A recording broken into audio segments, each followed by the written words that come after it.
Hello दोस्तों, नमस्कार। मेरा नाम है अक्षत और आज का हमारा टॉपिक होने वाला है मात्रक एवं मापन।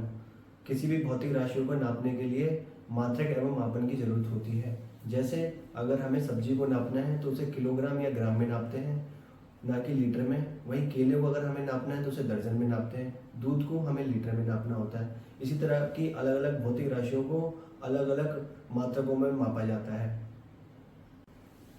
बच्चों, आप कंफ्यूज होंगे कि भौतिक राशियाँ क्या होती हैं। भौतिक राशियाँ का मतलब ये है जो वस्तुएं, अभी हमने एग्जाम्पल लिया था दूध, केले और सब्जी का, ये सब जो है भौतिक राशियाँ हैं। आइए देखते हैं कि मात्रक कितने प्रकार के होते हैं। तो मात्रक दो प्रकार के होते हैं, एक होते हैं मूल मात्रक और एक होते हैं व्युत्पन्न मात्रक। तो मात्रक दो प्रकार के होते हैं, मूल मात्रक और व्युत्पन्न मात्रक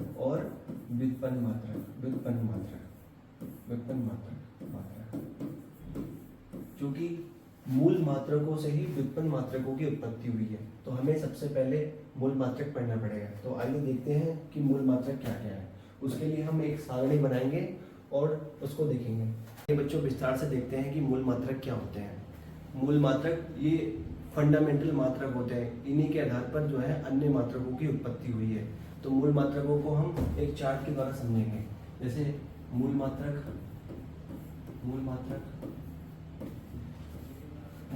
को हम SI मापक इकाई, इसका मतलब ये हुआ जितने भी मात्रक होंगे वो SI यूनिट में होंगे। और उसका संकेत चिन्ह क्या है? जैसे हमारा पहला मूल मात्रक है लंबाई हमारा पहला मूल मात्रक है। तो लंबाई क्या होती है? एक दूरी होती है। तो दूरी को हम मीटर में नापते हैं और इसका संकेत चिन्ह है स्मॉल m। वहीं दूसरा मूल मात्रक है द्रव्यमान। तो द्रव्यमान को किस में नापते हैं? किलोग्राम में। और इसका संकेत चिन्ह है kg। तीसरा हमारा मूल मात्रक है समय के अन्य मात्रक भी होते हैं जैसे घंटा, मिनट, लेकिन हम SI मात्रक ले रहे हैं तो इसका SI मात्रक होता है सेकंड। तो सेकंड को हम S से डिनोट करते हैं। चौथा हमारा मात्रक आता है विद्युत धारा को हम एम्पियर में नापते हैं और इसका संकेत चिन्ह है एम्पियर, AMP। अब पांचवा तापमान को हम केल्विन में नापते हैं। इसका SI मात्रक केल्विन है, इसका संकेत चिन्ह K है। हालांकि तापमान के अन्य मात्रक भी होते हैं जैसे फ़ारेनहाइट और सेल्सियस। और छठा ज्योति तीव्रता, इसको हम कैंडिला में नापते हैं और इसका संकेत चिन्ह है CD। बच्चे ज्योति तीव्रता में कंफ्यूज रहते हैं कि ज्योति तीव्रता होती क्या है। तो ज्योति तीव्रता का मतलब होता है, यहाँ पे ज्योति का मतलब होता है प्रकाश और तीव्रता का मतलब होता है इंटेंसिटी। इसको एग्जांपल से समझते हैं। मान लो कोई 10 वाट का बल्ब है और कोई 100 वाट का बल्ब है। तो 10 वाट का बल्ब कम रोशनी देगा, 100 वाट का बल्ब ज़्यादा रोशनी देगा। तो जिसकी ज़्यादा रोशनी होगी तो उसकी ज़्यादा तीव्रता अधिक होगी और जिसकी रोशनी कम होगी उसकी तीव्रता कम होगी और उसको हम कैंडिला में नापते हैं। अगला मात्रक है, हमारा मूल मात्रक है, वो है पदार्थ की मात्रा। इसका हम इस्तेमाल जो है केमिस्ट्री में करते हैं और इसको हम मोल में नापते हैं और इसका संकेत चिन्ह है N। होपफुली बच्चे आप मूल मात्रकों को समझ गए होंगे और आपको इन मात्रकों को याद ही करना पड़ेगा। अब इन मूल मात्रकों से व्युत्पन्न मात्रकों की उत्पत्ति हुई है। इन्हीं मात्रकों के आधार पर अन्य सभी जो है मात्रक बने हैं। तो आइए देखते हैं कि व्युत्पन्न मात्रक कौन कौन से हो सकते हैं।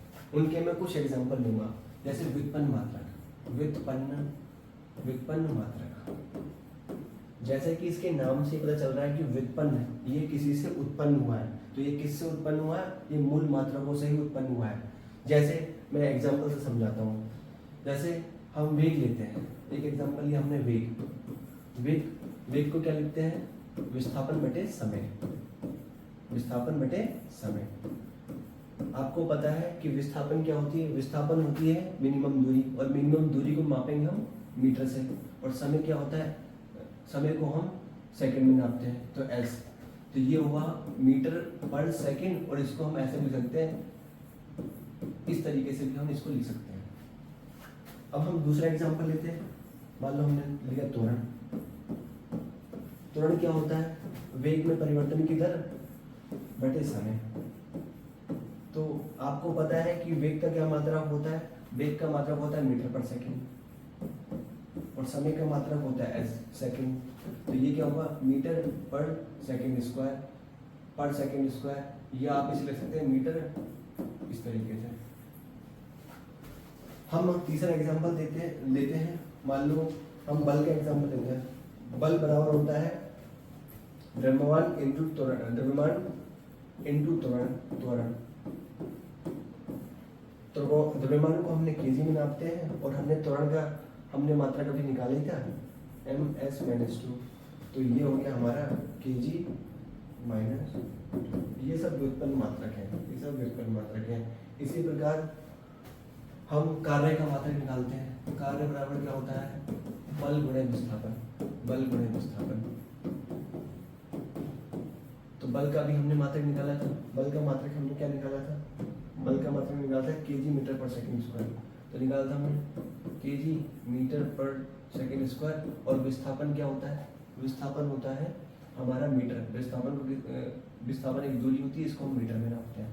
तो हम इसको ऐसे लिखते हैं, केजी एम और एम स्क्वायर और s-2 स्क्वायर। ये हमारे कार्य का मात्रक है। तो ये होते हैं हमारे व्युत्पन्न मात्रक। होपफुली बच्चों आप मात्रक और व्युत्पन्न मात्रक के बारे में सीख गए होंगे। अगर आपको ये वीडियो पसंद आई है तो प्लीज़ इसको लाइक करें एंड शेयर करें। Thank you.